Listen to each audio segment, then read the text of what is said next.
el príncipe de los predicadores, Charles Spurgeon. Narrado por Samuel Andrés Chaparro Sandoval.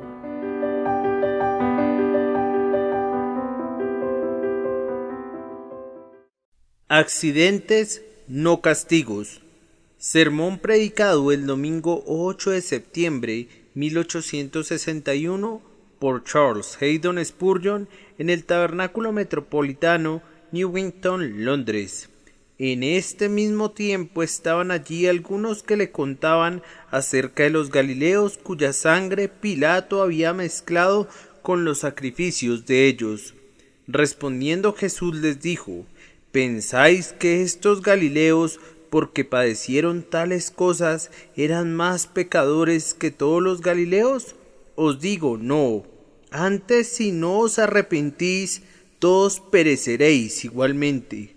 O aquellos 18 sobre los cuales cayó la torre en Siloé y los mató, ¿pensáis que eran más culpables que todos los hombres que habitan en Jerusalén? Os digo, no. Antes, si no os arrepentís, todos pereceréis igualmente. Lucas capítulo 13, versículos 1 al 5. El año de 1861 será notorio entre sus compañeros por ser un año marcado por calamidades, justo en la época cuando el hombre sale a recibir el fruto de sus labores, cuando la cosecha de la tierra está madura y los graneros comienzan a reventar llenos del trigo nuevo. La muerte también, ese poderoso segador, ha salido para cortar su propia cosecha. Gavillas completas han sido recogidas en su granero, la tumba. Terribles han sido los lamentos que conforman el himno de cosecha de la muerte. Al leer los periódicos estas últimas 2 semanas, aún la persona más impasible ha experimentado sentimientos muy dolorosos. No solamente han ocurrido catástrofes tan alarmantes que se hiela la sangre al recordarlas, sino que también las columnas de los periódicos han sido dedicadas a ciertas calamidades de un menor grado de horror, pero que sumadas todas son suficientes para llenar de terror la mente por la cantidad tremenda de muertes inesperadas que recientemente han correspondido a los hijos de los hombres. No solamente hemos tenido un accidente cada día de la semana, sino hasta 2 y 3. No hemos sido simplemente aturdidos por el ruido alarmante de un tráfico estallido, sino por otro y otro y otro que han seguido sus pisadas, como los amigos de Job, hasta que hemos tenido necesidad de la paciencia y de la resignación de Job para escuchar la terrible narración de esas calamidades.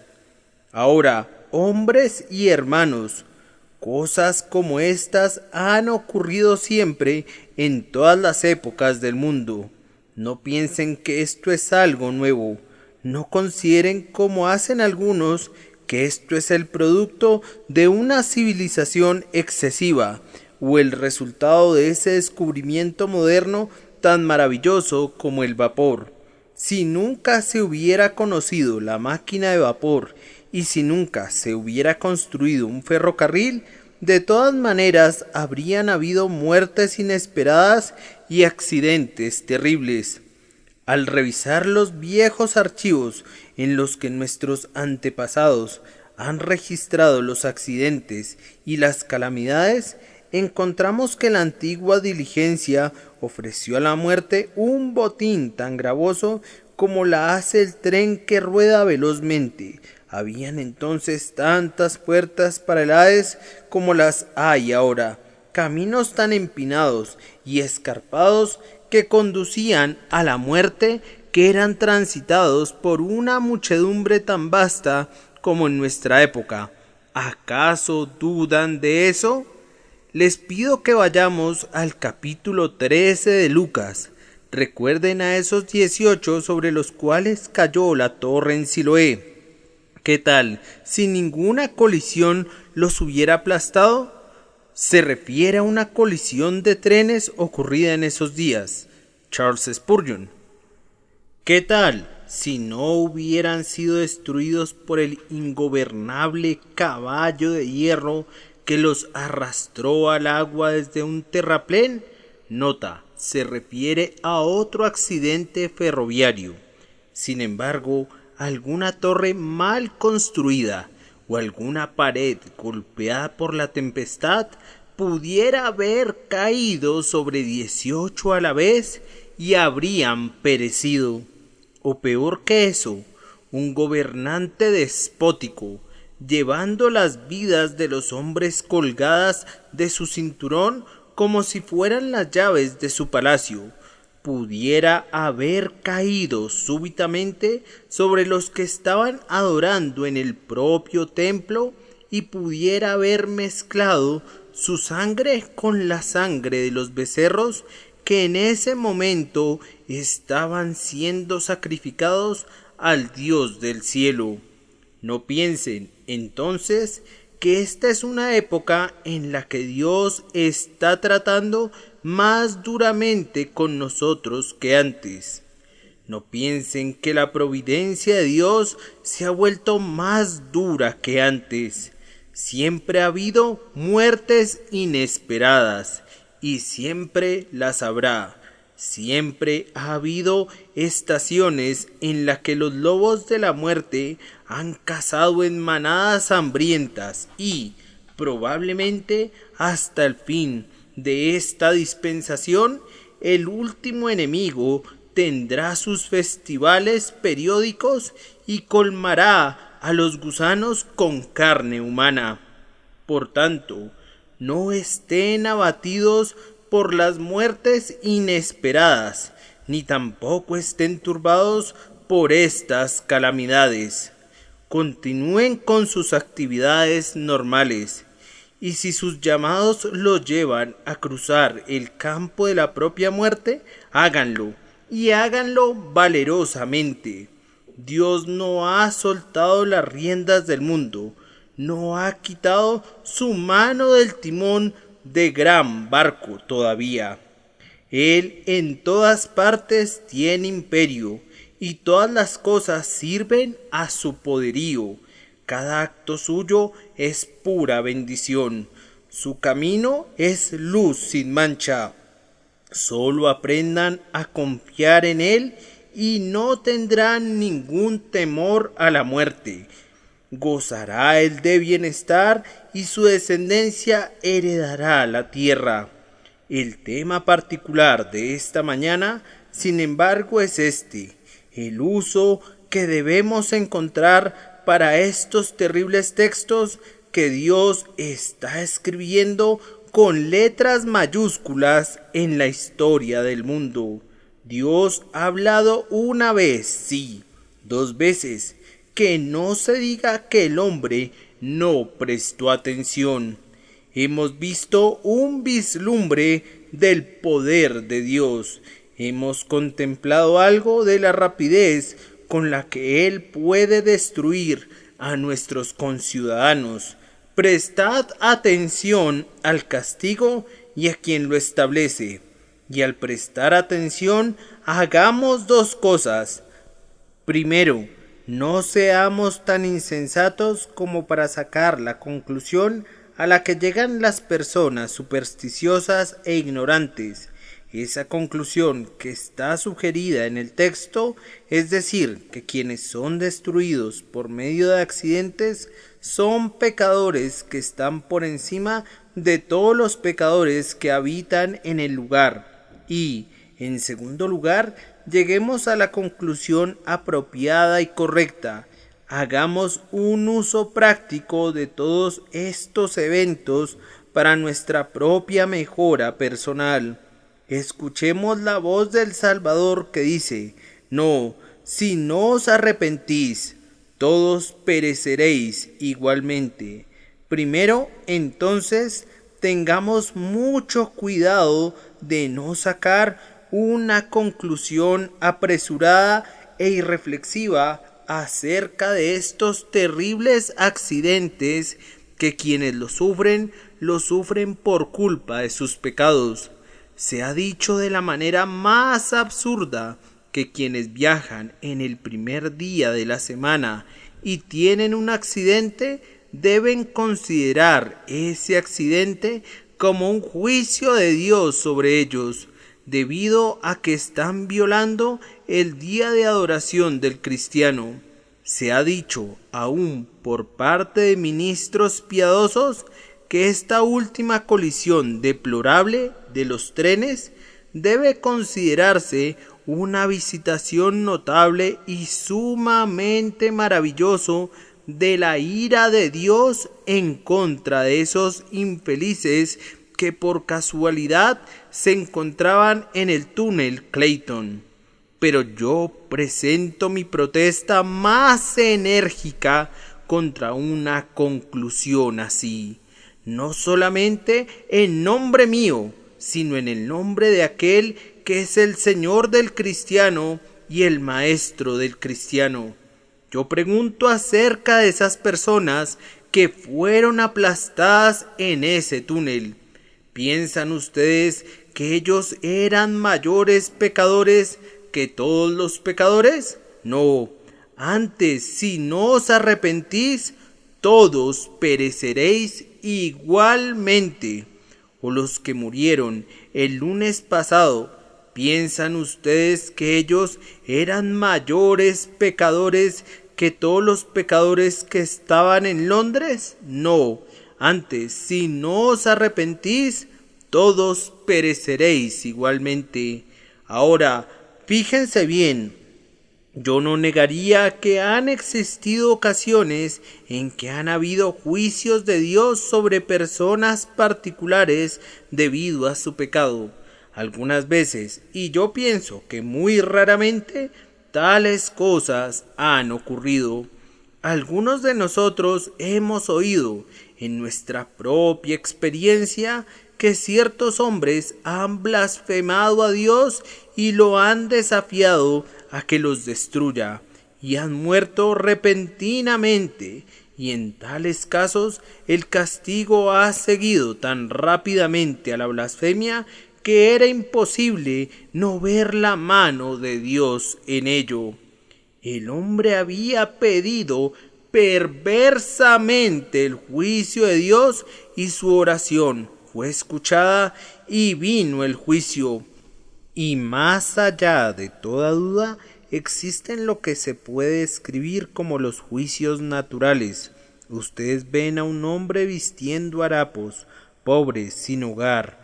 Ha sido un libertino, ha sido un borracho, ha perdido su carácter. Y no es sino el justo juicio de Dios sobre ese hombre que esté muriendo de hambre y que sea un proscrito entre los hombres. Ustedes pueden ver en los hospitales a repugnantes ejemplares de hombres y mujeres que están terriblemente enfermos. Dios no quiera que en casos tales nosotros neguemos que hay un juicio de Dios sobre esas concupiscencias impías y licenciosas. Y lo mismo puede decirse en muchos casos donde hay un vínculo tan claro entre el pecado y el castigo que hasta los hombres más ciegos pueden discernir que Dios ha convertido a la miseria en la hija del pecado. Pero en casos de accidente, tal como ese al que me refiero, y en casos de muerte repentina e instantánea, repito, yo presento mi más sincera protesta contra la idea insensata y ridícula que quienes perecen así son mayores pecadores que todos los pecadores que sobreviven sin sufrir ningún daño. Simplemente permítanme razonar este asunto con el pueblo cristiano, pues hay algunos cristianos sin mayor iluminación que se sentirán horrorizados por lo que he dicho, y quienes tienden a ser perversos pueden soñar inclusive que yo estoy haciendo una apología para el quebrantamiento del día de adoración, pero yo no hago tal cosa.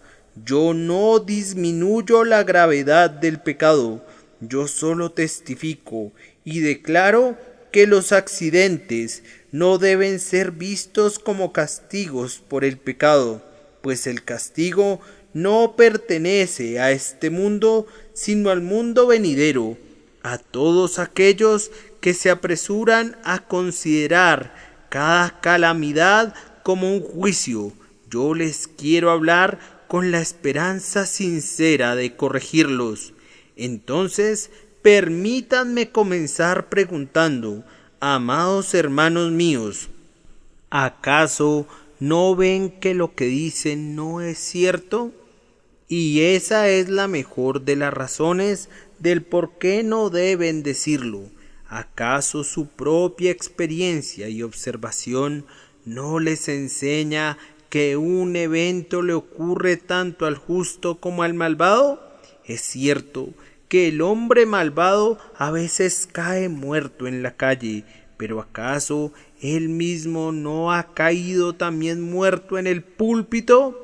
Es cierto que un yate de placer en que los hombres buscaban su propia felicidad un día domingo se ha hundido precipitadamente, pero ¿acaso no es igual cierto que un barco que llevaba únicamente hombres piadosos, cuyo destino era una gira para predicar el evangelio, se ha hundido también?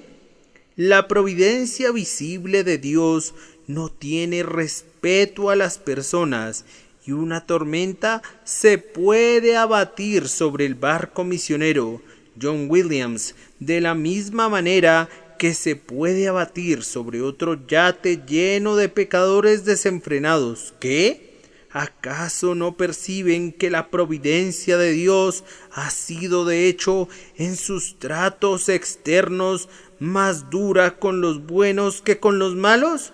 Pues, ¿no dijo Pablo al contemplar las miserias de los justos en su día: si en esta vida solamente esperamos en Cristo, somos los más dignos de conmiseración de todos los hombres? El camino de justicia a menudo ha conducido a los hombres al potro de tormento, a prisión, al patíbulo y a la hoguera, mientras que el camino del pecado a menudo los ha llevado al imperio, al dominio y a la alta estima de sus compañeros. ¿No es cierto que en este mundo Dios castigue a los hombres por su pecado y los premie por sus buenas obras? Pues, ¿acaso no dijo David: vi yo al impío sumamente enaltecido, y que se extendía como laurel verde?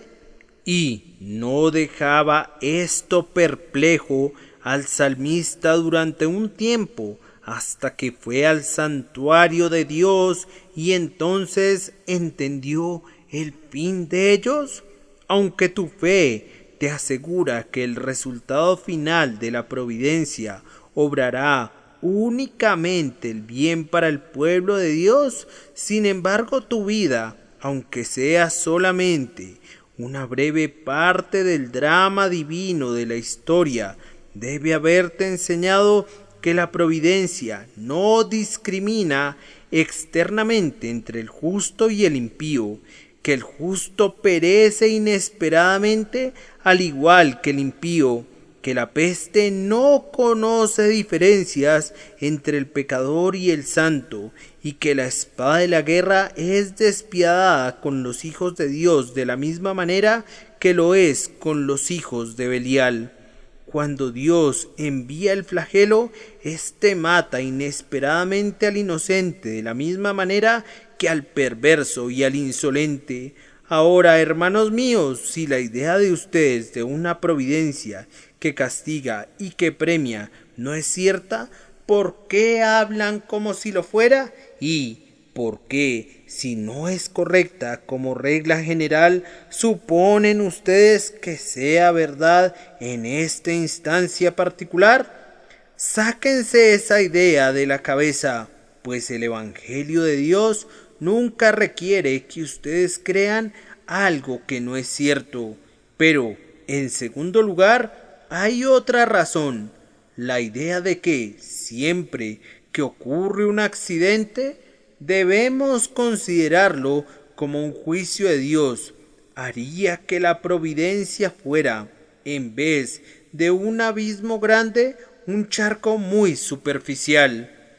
Pues cualquier niño puede entender la providencia de Dios si es cierto que cuando hay un accidente de ferrocarril es porque la gente viaja en un día domingo. Yo puedo elegir a cualquier niñito de la clase más elemental de la escuela dominical y me dirá, sí, yo veo eso. Pero entonces, si la providencia es una cosa así, si es una providencia que puede ser entendida, evidentemente no es la idea de providencia de la Escritura, pues en la Escritura se nos enseña siempre que la providencia de Dios es un abismo grande, y aun Ezequiel, que tenía el ala del querubín y podía volar muy alto, cuando vio las ruedas que eran el gran cuadro de la providencia de Dios, sólo podía decir que los aros de las ruedas eran tan altos que eran espantosos y llenos de ojos, de tal forma que se les gritaba ¡rueda! Lo repito para que quede muy claro. Si en todos los casos una calamidad fuera el resultado de algún pecado, entonces la providencia sería algo tan simple como que 2 más 2 son 4. Sería una de las primeras lecciones que un niñito podría aprender. Pero la Escritura nos enseña que la providencia es un abismo grande en el que el intelecto humano puede nadar y bucear, pero no puede encontrar ni el fondo ni la orilla. Y si tú o yo pretendemos que podemos encontrar las razones de la providencia y torcer las dispensaciones de Dios con nuestros dedos, solo demostramos nuestra insensatez, pero no estamos evidenciando que hemos comenzado a entender los caminos de Dios. Pues miren, señores, supongan por un momento que se está llevando a cabo una grandiosa representación de una obra teatral y que ustedes se entrometen en la obra y ven a un actor en el escenario por un instante y dicen, sí, yo entiendo la obra, qué tontos serían.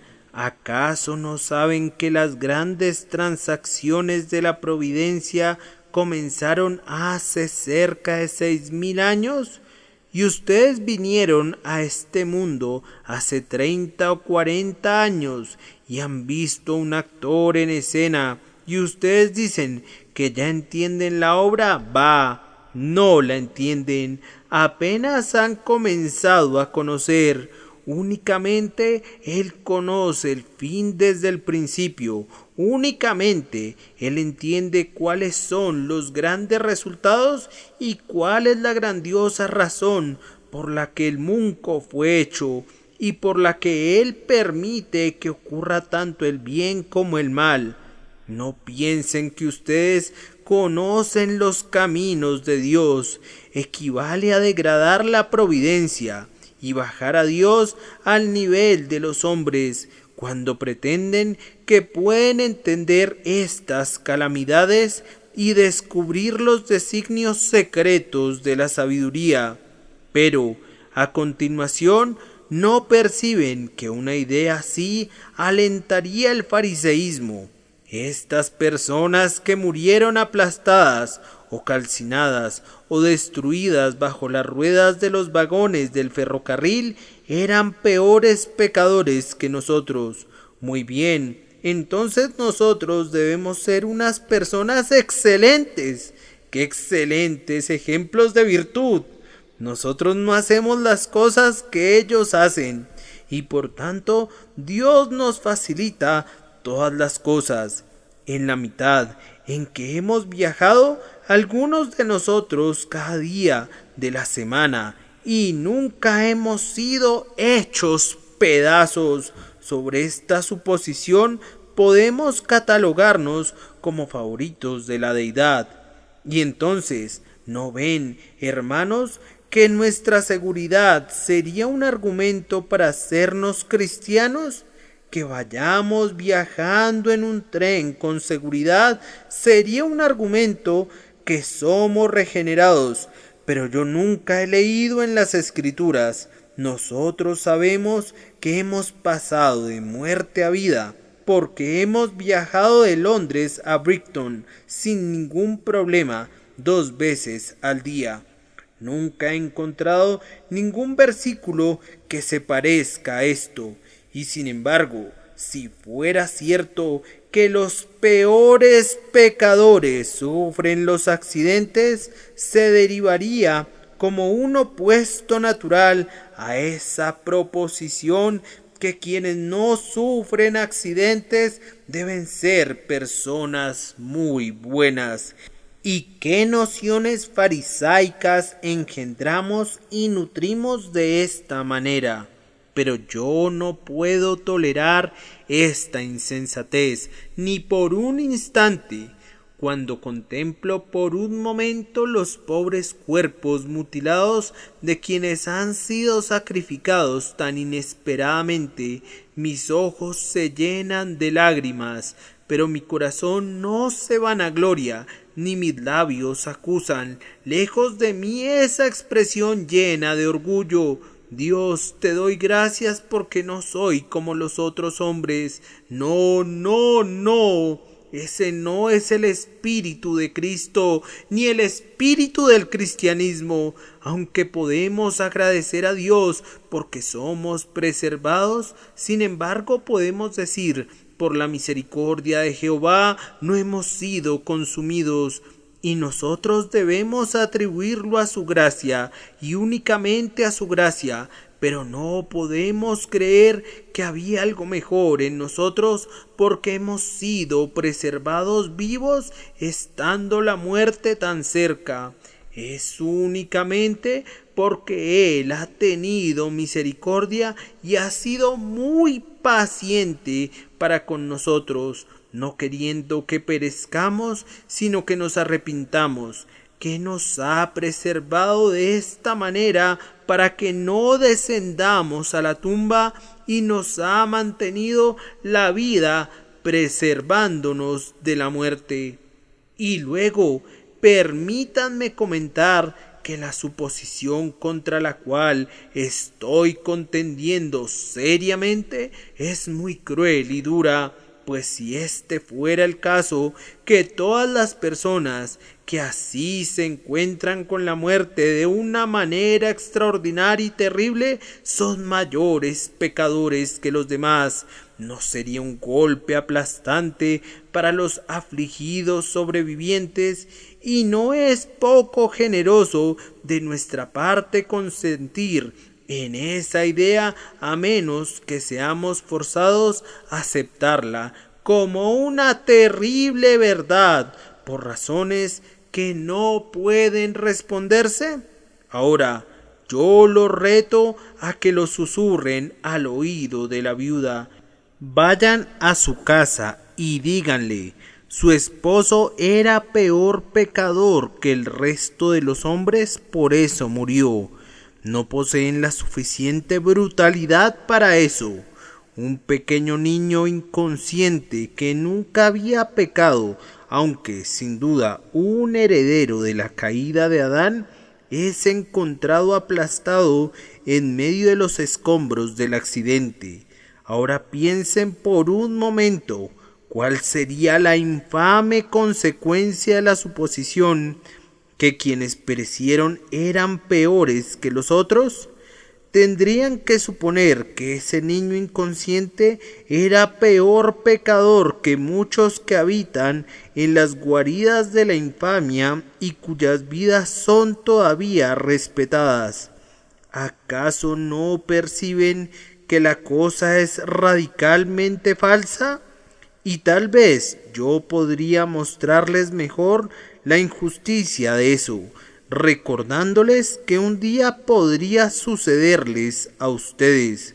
Supongamos que les toque encontrarse con una muerte inesperada de este tipo. ¿Están anuentes a que se les adjudique la condenación sobre esa base? Un incidente así puede ocurrir en la casa de Dios. Permítanme recordar lo que ocurrió una vez que estábamos congregados. Puedo afirmar con un corazón puro que no nos reunimos con ningún otro objetivo sino el de servir a Dios, y este ministro no tenía ninguna meta al ir a ese lugar, excepto el de congregar a muchos que de otra manera no habrían tenido la oportunidad de escuchar su voz. Y sin embargo, hubo funerales como resultado de un esfuerzo santo, pues todavía declaramos que fue un esfuerzo santo y la bendición de Dios lo ha demostrado.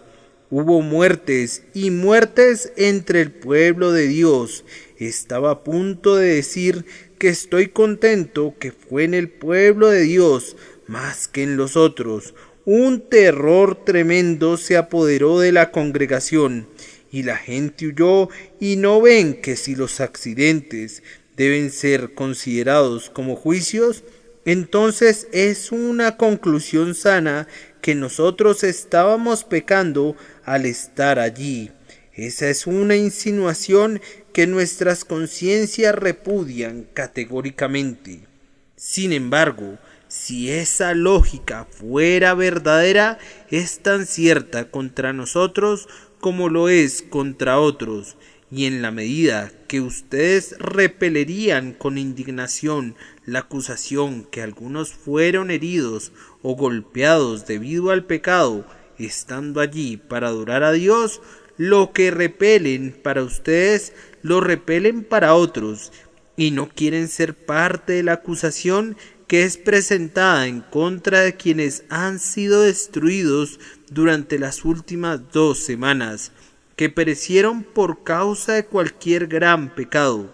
Aquí anticipo el clamor de personas prudentes y celosas que tiemblan por el arca de Dios y la quieren tocar con la mano de Usa. Bien, dirá alguno, pero nosotros no debemos hablar así, pues es una superstición muy útil, pues habrán muchas personas que ya no viajarán los domingos debido al accidente, y por lo tanto debemos decirle que quienes perecieron debido a que viajaron en domingo.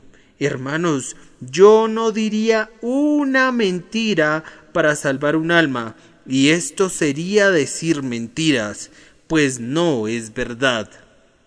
Yo haría cualquier cosa para parar el trabajo de los domingos y el pecado, pero no fraguaría una falsedad aún para lograr eso. Esas personas podrían haber fallecido un lunes al igual que un domingo. Dios no da una inmunidad especial algún día de la semana, y los accidentes pueden ocurrir en cualquier momento. Y es solamente un fraude piadoso cuando buscamos jugar así con la superstición de los hombres por la causa de Cristo. El sacerdote de la Iglesia Católica puede consistentemente usar un argumento así, pero un cristiano honesto que cree que la religión de Cristo puede cuidarse a sí misma sin necesidad de decir falsedades, desdeña hacer eso. Estos hombres no perecieron porque viajaron un día domingo. Que sirva de testigo el hecho que otros perecieron un día lunes cuando andaban en misión de misericordia. Yo no sé por qué razón o por qué motivo Dios envió el accidente. Dios no quiera que nosotros ofrezcamos nuestra propia razón cuando Dios no nos ha dado su razón, pero no nos es permitido convertir la superstición de los hombres en un instrumento para hacer avanzar la gloria de Dios. Ustedes saben que entre los protestantes existen muchos fanatismos papales. Conozco a personas que aprueban el bautismo infantil argumentando: bien, no hace ningún daño y hay muy buenas intenciones en él y puede hacer mucho bien, y aún la confirmación puede resultar de bendición para algunas personas, y por lo tanto no hablemos en contra de eso. A mí no me concierne si este tema hace daño o no. Todo lo que me importa es si es correcto, si es escritural, si es verdadero, si la verdad perjudica, que es una suposición que no podemos aceptar de ninguna manera. Ese perjuicio no estará a nuestra puerta. No tenemos otro deber que decir la verdad, aunque los cielos se caigan. Lo repito otra vez, que cualquier avance del Evangelio que se deba a la superstición de los hombres es un avance falso y muy pronto se volverá en contra de las personas que usan esa arma no consagrada. Nosotros tenemos una religión que apela al juicio del hombre y al sentido común, y cuando no podemos avanzar con eso, yo no acepto que debamos proseguir utilizando otros métodos. Y, hermanos, si hay alguna persona que quiera endurecer su corazón y decir: pues bien, yo estoy tan seguro en un día como en cualquier otro, lo que es muy cierto, yo debo responderle: el pecado de que hagas tal uso como el que haces de una verdad debe yacer a tu puerta, no a la mía. Pero si yo pudiera evitar que violes el día de descanso del cristiano poniéndote enfrente una hipótesis supersticiosa, no lo haría, pues me parece que aunque te logre mantener alejado de ese pecado por un tiempo, muy pronto te volverías demasiado inteligente para ser engañado por mí, y luego me llegarías a considerar como un sacerdote que ha jugado con tus temores en lugar de apelar a tu juicio. Oh, ya es tiempo que sepamos que nuestro cristianismo no es una cosa débil y temblorosa, que apela a los pequeños temores supersticiosos de mentes ignorantes y tenebrosas. Es algo valiente, que ama la luz y que no necesita de fraudes santificados para su defensa. Si critico, enfoca tu linterna hacia nosotros y que brille en nuestros propios ojos. Nosotros no tenemos miedo, la verdad es poderosa y puede prevalecer, y si no puede prevalecer a la luz del día, no tenemos ningún deseo que el sol se ponga para darle una oportunidad.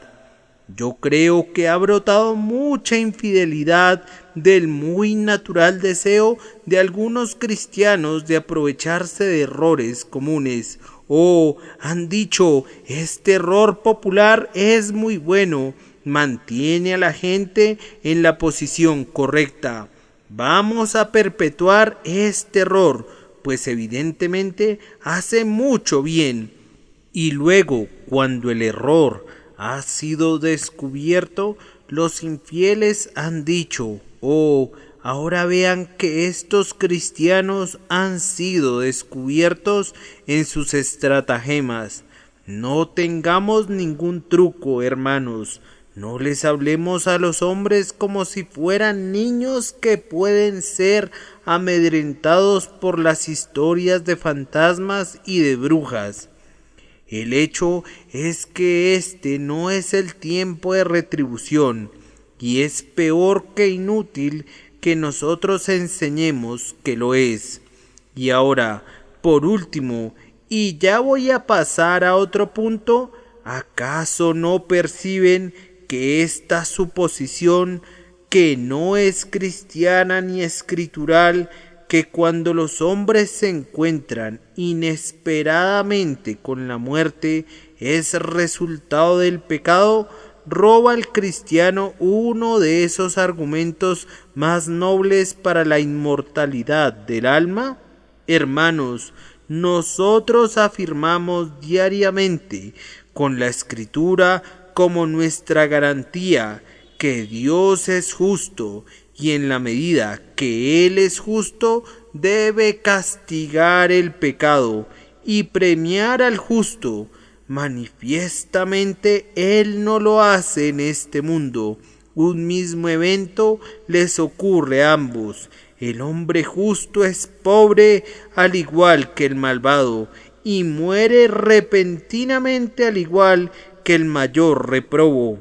Muy bien, entonces la conclusión es natural y clara, que debe haber un mundo a continuación en el que estas cosas serán enderezadas.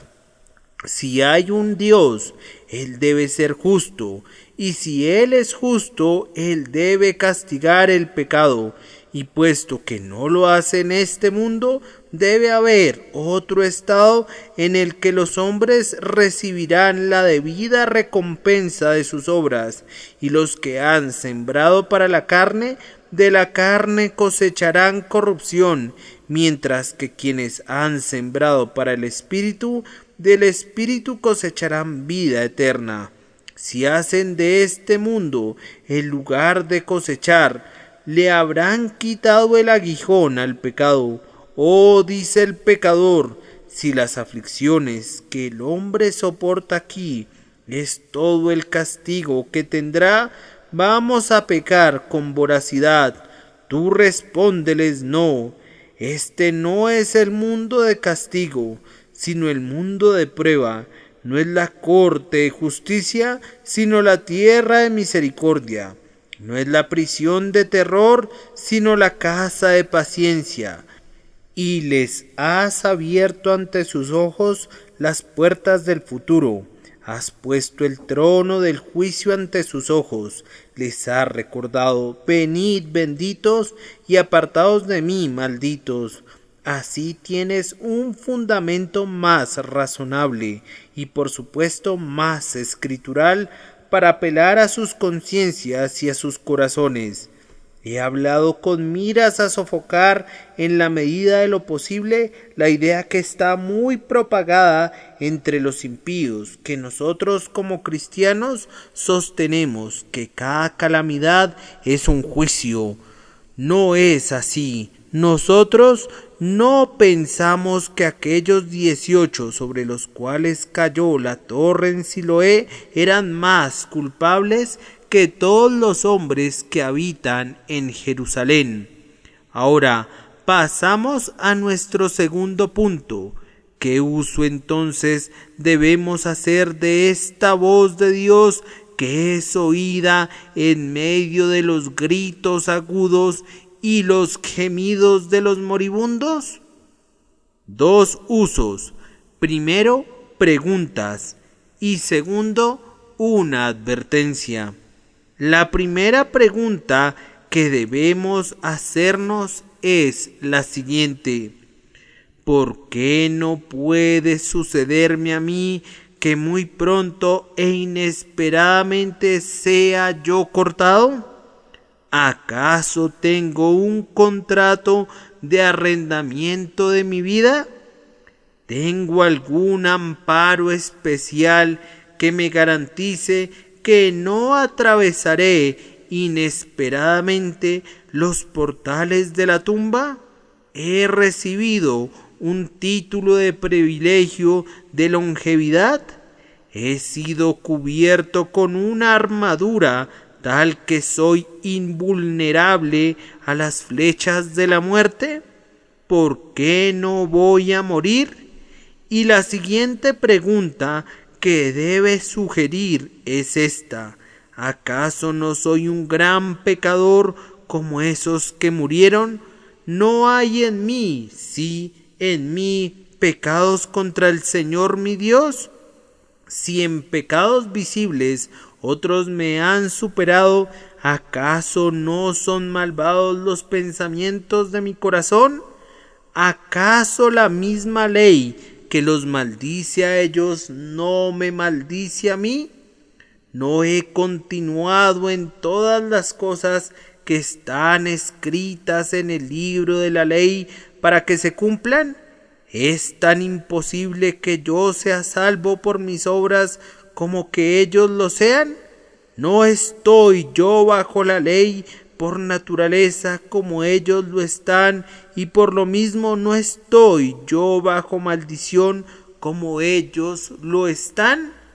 Esa pregunta debe hacerse, en vez de pensar en sus pecados, lo cual me volvería orgulloso. Debo pensar en mis propios pecados, lo que me volverá humilde.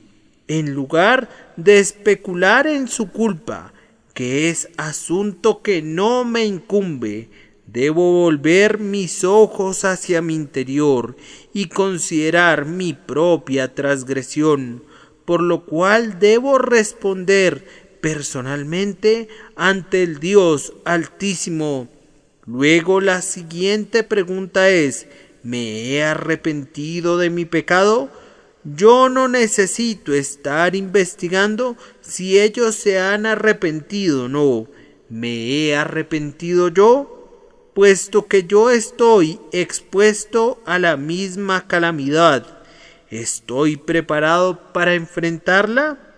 He sentido por medio del poder del convencimiento del Espíritu Santo la oscuridad y la depravación de mi corazón. He sido guiado a confesar ante Dios que yo merezco su ira y que su desagrado, si se posa en mí, será mi justo pago. Odio el pecado, he aprendido a aborrecerlo. Me he apartado del pecado por medio del Espíritu Santo como de un veneno mortal y busco ahora honrar a Cristo mi Señor. He sido lavado en su sangre, reflejo su semejanza, muestro su carácter, busco vivir para su alabanza, pues si no es así, estoy en tan grave peligro como ellos lo estaban, y puedo ser cortado tan repentinamente, y luego, ¿dónde estoy?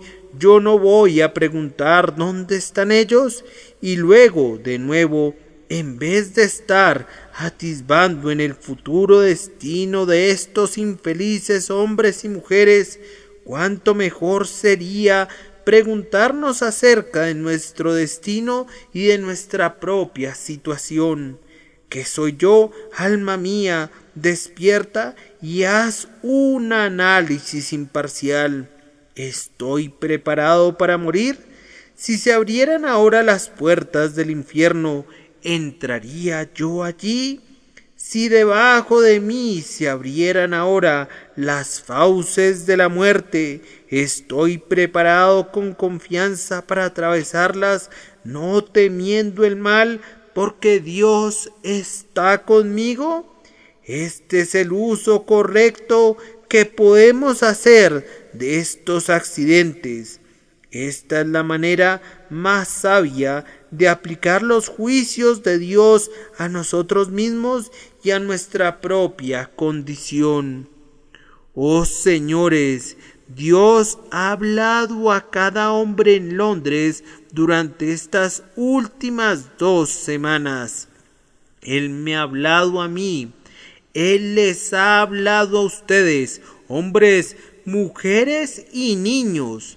La voz de Dios ha sonado desde el oscuro túnel, ha hablado desde la puesta del sol y la deslumbrante hoguera alrededor de la cual yacen los cadáveres de hombres y mujeres, y Él les ha dicho: por tanto, también vosotros estad preparados, porque el Hijo del Hombre vendrá a la hora que no penséis. Esto está tan dirigido a ustedes que yo espero que los lleve a preguntarse: ¿estoy preparado? ¿Estoy listo? ¿Estoy dispuesto a enfrentar a mi juez y escuchar la sentencia pronunciada sobre mi alma? Cuando hayamos usado la voz de Dios para preguntarnos de esta manera, permítanme recordarles que debemos usarla también como una advertencia. Todos pereceréis igualmente. No, dirá alguien, no igualmente. No todos seremos aplastados.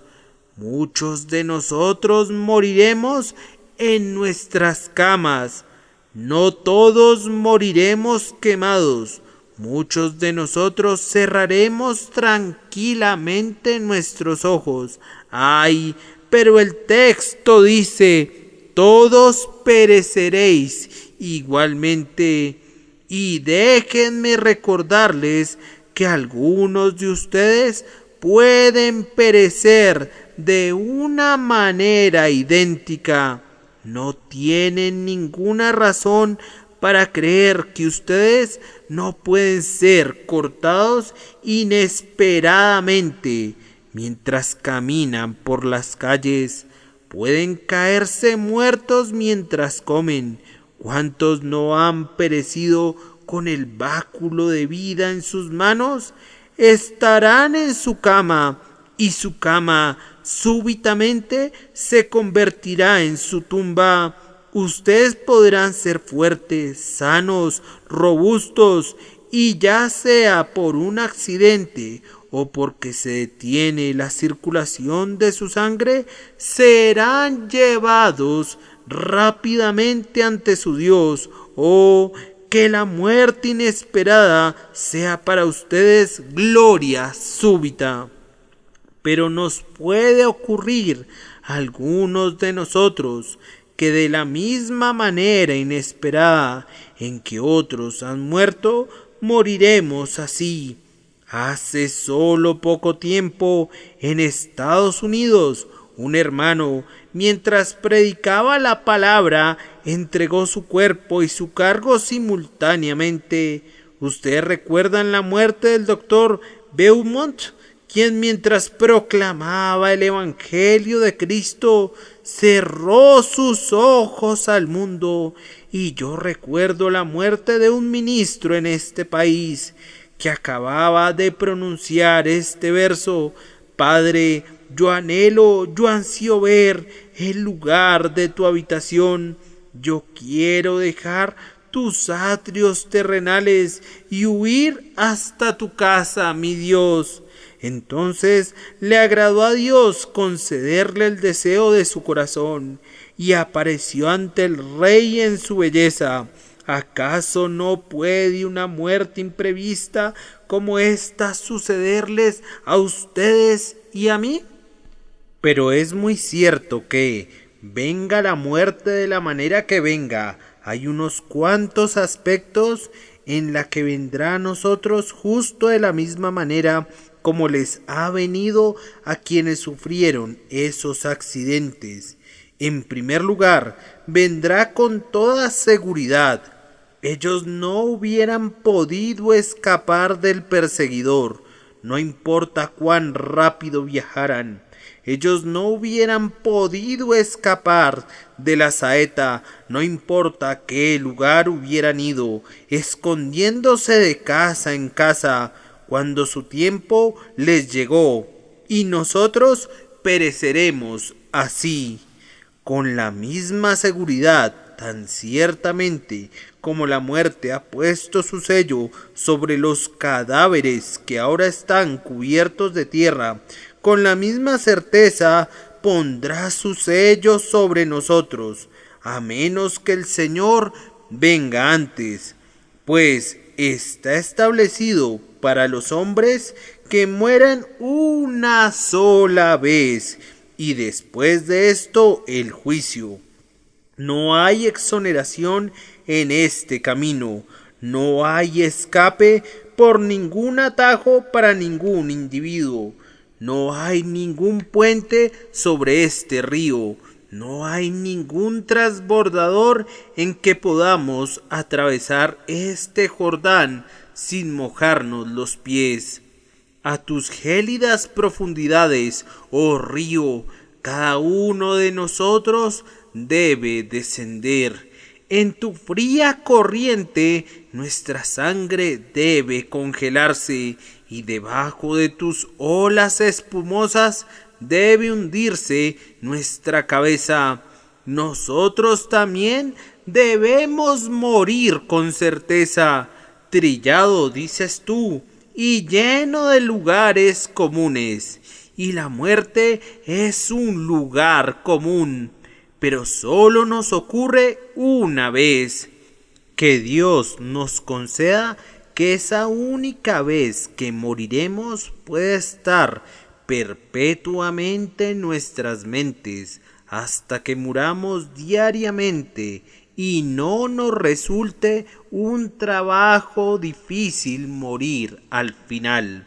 Bien, entonces, como la muerte les llega a ellos y a nosotros con certeza, así vendrá tanto a ellos como a nosotros, poderosa e irresistiblemente. Cuando la muerte los sorprendió, ¿qué ayuda tuvieron entonces? Una casita de cartón de un niño no hubiera podido ser aplastada más fácilmente que estos pesados vagones. ¿Qué podían hacer para ayudarse unos a otros?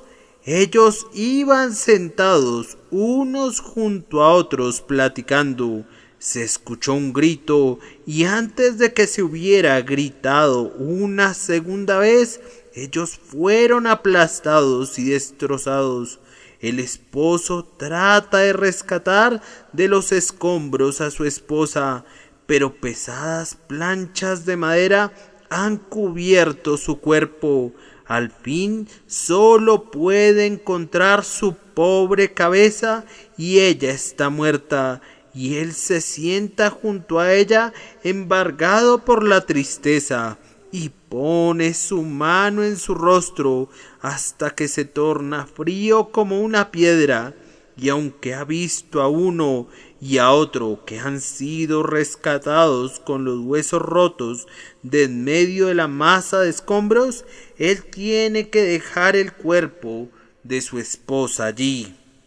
¡Ay! Sus hijos han quedado sin madre y él ha perdido a la compañera de su corazón. Ellos no pudieron resistir. Ellos hubieran podido hacer lo que quisieran, pero tan pronto llegó el momento, siguieron adelante y el resultado fue la muerte o huesos rotos. Lo mismo sucederá con ustedes y conmigo. Pueden sobornar al médico con los honorarios más altos, pero él no podría poner sangre fresca en sus venas. Pueden pagarle grandes cantidades de oro, pero él no podría lograr que el pulso diera otro latido. Muerte irresistible conquistadora de hombres, no hay nadie que pueda prevalecer contra ti. Tu palabra es ley, tu voluntad es destino. Así vendrá a nosotros como les llegó a ellos. Vendrá con poder y ninguno de nosotros podrá resistirla.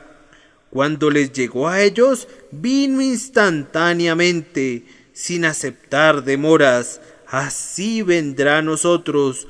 Podríamos tener un aviso más anticipado que ellos, pero cuando llegue la hora, no habrá forma de posponerla. Encoge tus pies en la cama, oh patriarca, pues debes morir y no vas a vivir. Dale el último beso a tu esposa, veterano soldado de la cruz. Pon tus manos sobre la cabeza de tus hijos y dales la bendición del moribundo, pues todas tus oraciones no pueden alargar tu vida y todas tus lágrimas no pueden agregar ni una gota al pozo seco de tu ser. Tú debes irte, el Señor manda por ti y Él no soporta demoras. No, aunque tu familia esté dispuesta a sacrificar sus vidas para comprarte una hora de tregua. No puede ser. Aunque una nación sea un holocausto, un sacrificio voluntario para darle a su soberano otra semana adicional a su reino, no se puede lograr. Aunque la congregación completa consienta voluntariamente en recorrer las oscuras bóvedas de la tumba para salvar la vida de su pastor por otro año, no se puede alcanzar. La muerte no acepta demoras. El tiempo ha llegado, el reloj ha sonado, la arena se ha consumido, y tan ciertamente como ellos murieron cuando les llegó su tiempo, en el campo inesperadamente, así de cierto debemos morir nosotros. Y luego, nuevamente, recordemos que la muerte nos llegará a nosotros como les llegó a ellos, con terrores, no con el estallido de maderas rotas, tal vez, no con la oscuridad del túnel, no con el humo y el vapor, no con los gritos de las mujeres y los gemidos de los moribundos, pero sin embargo con terrores, pues encontrarse con la muerte donde sea, si no estamos en Cristo, y si la vara y el cayado del pastor no nos infunden aliento, debe ser una cosa terrible y tremenda. Sí, oh pecador, con suaves almohadas bajo tu cabeza, y el brazo tierno de tu esposa para sostenerte, y una dulce mano para limpiar tu sudor frío, en tu cuerpo encontrarás que es un trabajo terrible enfrentar al monstruo y sentir su aguijón y entrar en sus espantosos dominios. Es un trabajo terrible en cualquier momento, bajo las mejores y más propicias circunstancias, que un hombre muera sin preparación. Y ahora quisiera enviarlos de regreso a casa con un pensamiento que se quede grabado en su memoria. Nosotros somos criaturas moribundas, no criaturas vivientes, y pronto nos habremos ido. Tal vez, estando yo de pie aquí y hablando rudamente de estas cosas misteriosas, pronto se extenderá esta mano y cerrará mi boca que balbucea con tartamudeante esfuerzo. Poder supremo, oh Rey eterno, ven cuando quieras, oh, pero nunca vengas en una hora desperdiciada, que me encuentres en elevada meditación, cantando himnos a mi grandioso Creador, haciendo obras de misericordia a los pobres y a los necesitados, o cargando en mis brazos a los pobres y a los necesitados del rebaño, o solozando al desconsolado, o tocando el sonido de la trompeta del Evangelio a los oídos de las almas sordas que están pereciendo.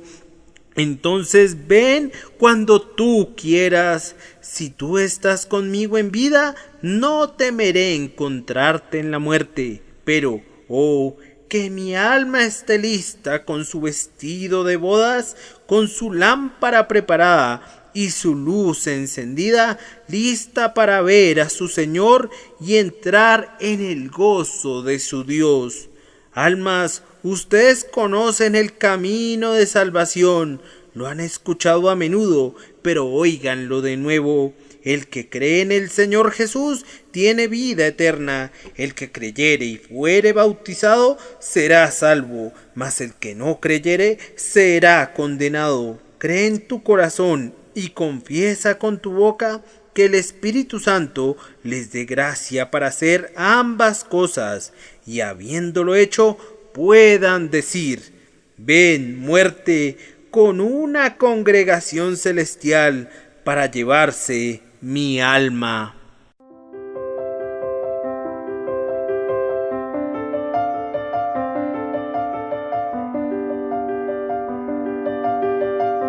El príncipe de los predicadores, Charles Spurgeon. Narrado por Samuel Andrés Chaparro Sandoval.